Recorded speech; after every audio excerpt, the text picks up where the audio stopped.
Hello and welcome to the 10th lesson of non-fictional prose. Today we are going to do something different.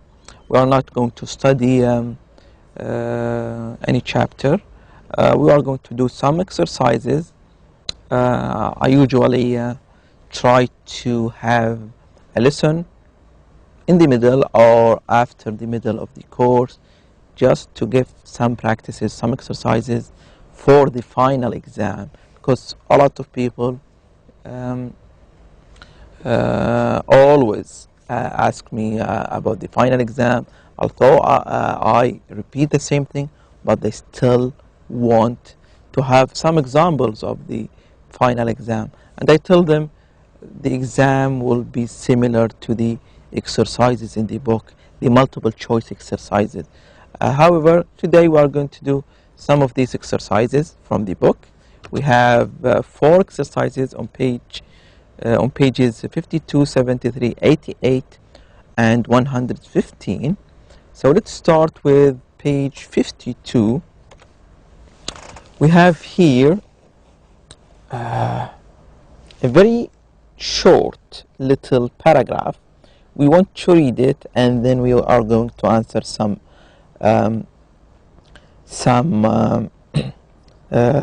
questions about it. In the exam, we are going to have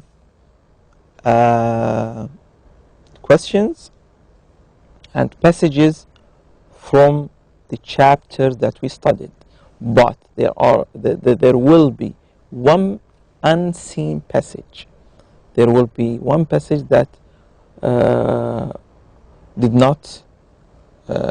we did not study before. Why? Because I want to check your comprehension, because most of these exercises will be memorized and you are going to answer from your memorization, and this is not the goal of this course. The goal of the course is to check whether you developed the appropriate strategies, whether you developed the strategies that we studied before or not. So I'm going to include just one passage, very short passage, probably 2 paragraphs, a 2-paragraph passage. Don't worry, it's going to be very, very easy.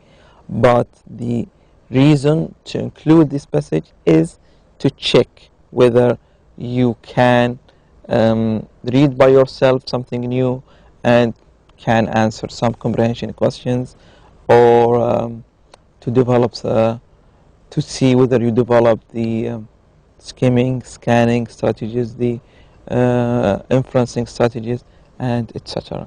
So in the final exam, yes, there will be some passages that we took in the course, which is called seen passages, because we have seen them before, and there will be just one unseen passage, and believe me, it's going to be very easy, inshallah. If you read it very carefully, you will see that it is very easy to answer.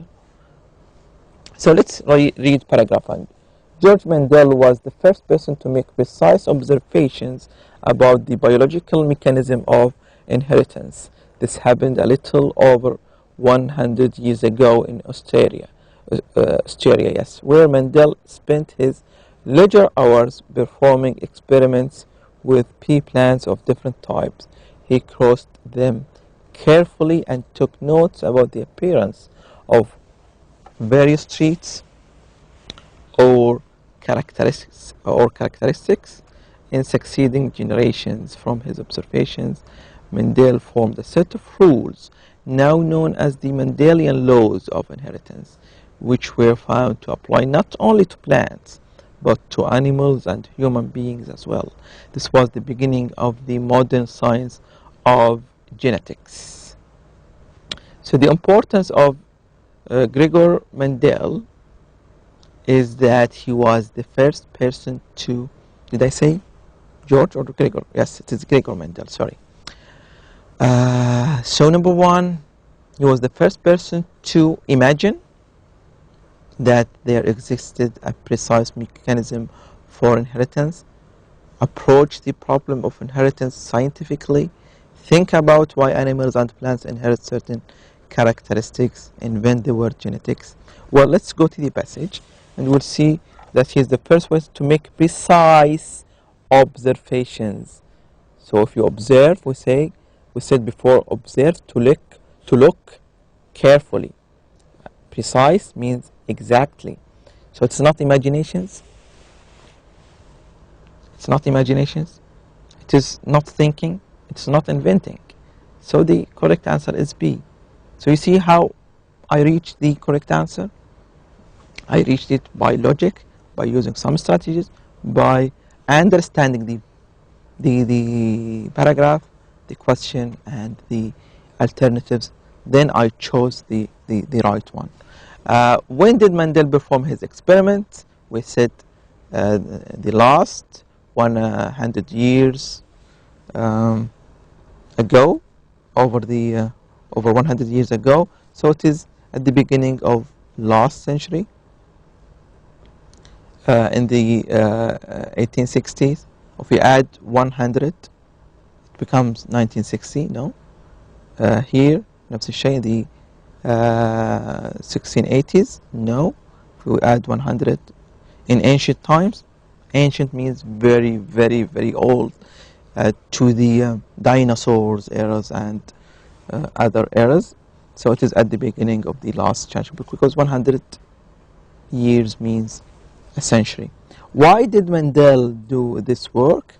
We said he did this in his leisure time, in his free time. So the answer is because he enjoyed it.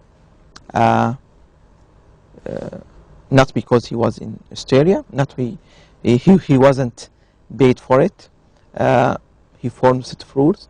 This is not a convincing reason, so the answer is B. The Mendelian laws of inheritance describe the transmission of biological traits in plants, human beings. All of the above is the correct answer. Paragraph 2, the magnificent warship Wasa, which sank after its first voyage of some 1,500 yards, was salvaged and restored after lying at the bottom of Stockholm's harbor for over 330 years. The ship now rests in the National Maritime Museum of that city. The Wasa sank around the year, if we go, it says here where, 330 years, and I think the best answer is C. If we add 330, it becomes 1980, and this book is considered to be very old. It was first published, I think, in the 1980s. So C is the correct answer. Which of the following statements about the Wasa is probably not true? Which is false? It met with a catastrophe shortly after being built. Well, yes, this is true, because just after 1,500 yards, it was it sank. It had that problem and it sank. So it met with a it met with a catastrophe shortly after being built. B, it carried many soldiers and cannons. Did we talk about soldiers here? So this is probably the answer. It was a veteran of many hard-fought battles. It was raised by modern solfegging techniques. Yes. So D is correct. And C is correct. So B is the answer, which is not true. The statement is not true. So B is the correct answer. Here is the answer here. Number 6 is B. Number 7, the Wasa ship appears to be Swedish. Why? Because Stockholm is the capital of Sweden. We have here some exercises that we don't want to do. Let's go to page 73. 73, we have here also some words that we want to guess their meaning. We have the word registered. If you register something, or if you are registered, it means you are officially recorded. So A is the correct answer here. Number 2, we have the word poll. Poll has to do with elections, has to do with giving votes. So, well, I can't find the correct answer here. Survey is the best answer, but a poll is mainly to do some elections and votes to see people's opinions. We have the word trickle, number 3. Trickle is light flow, is the opposite of torrent. Torrent means heavy flow. Trickle means light flow. Torrent, heavy flow. So it is C. Serious, we know the meaning. I am serious to do this. It means I am determined and have the intentions to do it. Serious means strict. Yes, strict is a good answer here. Number 6, find. If you are fined, we know the meaning of the word fine. I am fine, but it has another meaning. When we say you are fined, means you have to pay for something. You have to pay for a penalty. You have to pay for doing something wrong. So it is a punishment. Yes, so it is D, the answer. Charged money as a penalty. Barriers, if you have a barriers in front of you, it means you have obstacles, you cannot move forward. So it is obstacles, B. This is it for this exercise. Let's go to page 88. Page 88. We have more vocabulary to meet, to do. We have a globe-trotting researchers. It means researchers that go all around the globe looking for things. So it is investigators who travel around the world. So the answer is B. We have the word shortfall. Shortfall, absence of something needed. If you have a shortfall in something, it means you need something, but you don't have enough of that. So it is D, absence of something needed. Intake. Intake means the number of things that you take in. So it is a compound noun. Intake, it means take in, to take in something. So it is entering into the body. Well, in this sense, in the passage line 74 and 90, it means entering into the body, but intake mainly used to means to take in something. You can check your dictionary. Number 4, middle income. Middle income, it means average salary. It is D. If you have high income, it means rich. Low income, it means poor. Middle income means average. Seaweed.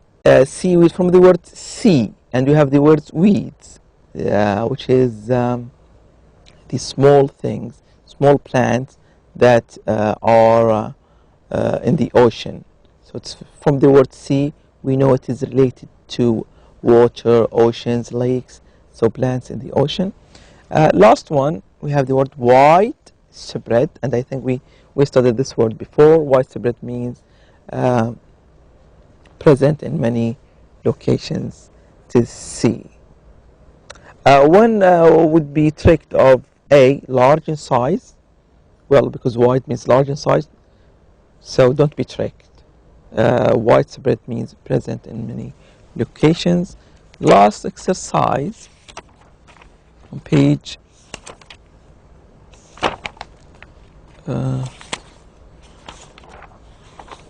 well, I can't remember the page. Oh, well, let's see. Yes, here. This is page 115. We have the word landmark. Landmark is a place that is visited by a lot of tourists. So we have, for example, in Saudi Arabia, we have a lot of landmarks. We have Mecca is the biggest landmarks. In Riyadh, we have a lot of landmarks. We have these big towers. We have Al-Janadriya. We have Al-Masmak Palace. We have here in Al-Ahsa. Also, we have Jawata Mosque. We have Al-Kara Mountain. All of these are called landmarks, places where tourists go to visit. So it is number one, building or other object that serves as a typical marker on the land. We have number two, handmade. Also, this is a compound, handmade. So something is made by your hand. So it is C, made by hand, not by a machine. We have number three, these two frequent words, upload and download. We always hear these two words while using the internet, with the speed of internet. So uploading is moving information up to a server or to a website. Download, moving the information down to your computer. So it is B, to move information up from vehicle to computer or server, and to move information back down from server to vehicle. Number four, craftsmen, people who craft things, people who make crafts with their hands. It is B. So you see, these compound words suggest their meaning. If we separate the two nouns, we can get their meaning from the meaning of these two words. They are different from idioms. Idioms, we cannot separate the meaning of the single word. They are different from metaphors. Compound nouns are easier. We can separate the two words and we can get their meaning. Widespread again here. So this is repeating here. It means extending all over the globe or present in many locations. Any more? Yes, we have here more. Marketplace, place that has market, that you can trade in, sell and buy things. So places where ideas as well as goods are bought and sold. This is a marketplace. We have grassroots. We have the grassroots. So it is based on or rooted in the needs of ordinary people. This is the can also be used to access political information or organize grassroots campaigns. Yes, grassroots means based on or rooted in. So the answer is A. The last one, telecenters. We know the meaning of center and we know the meaning of tele, which is a short of telecommunication. So it is a center for communications with other people. So it is B, or sorry, C, locations for long distance communication by computer, telephone, telegraph, television. So we see with these words we have some terminologies relating to what? Yes, to internet and computer. So now we are going to a different genres, to a different topic, introduced to some specialized words used with computers and internet. All of these words help to build up our vocabulary, so we have very strong, robust ground when we read later, inshallah, in this course or in this term or in the next terms, inshallah. So you have to have a good basis before you move on to the next courses, and this is one of the strong bases that you want to build your English on. This is it. The questions that are likely um, to be present in the final exam. In the final exam, we are going to have similar questions to these ones. So if you are trained on these questions, you will know how to answer in the final exam, inshallah. As I said, this is it for today. Thank you very much, and I'll see you, inshallah, in the next lesson, inshallah. Thank you very much.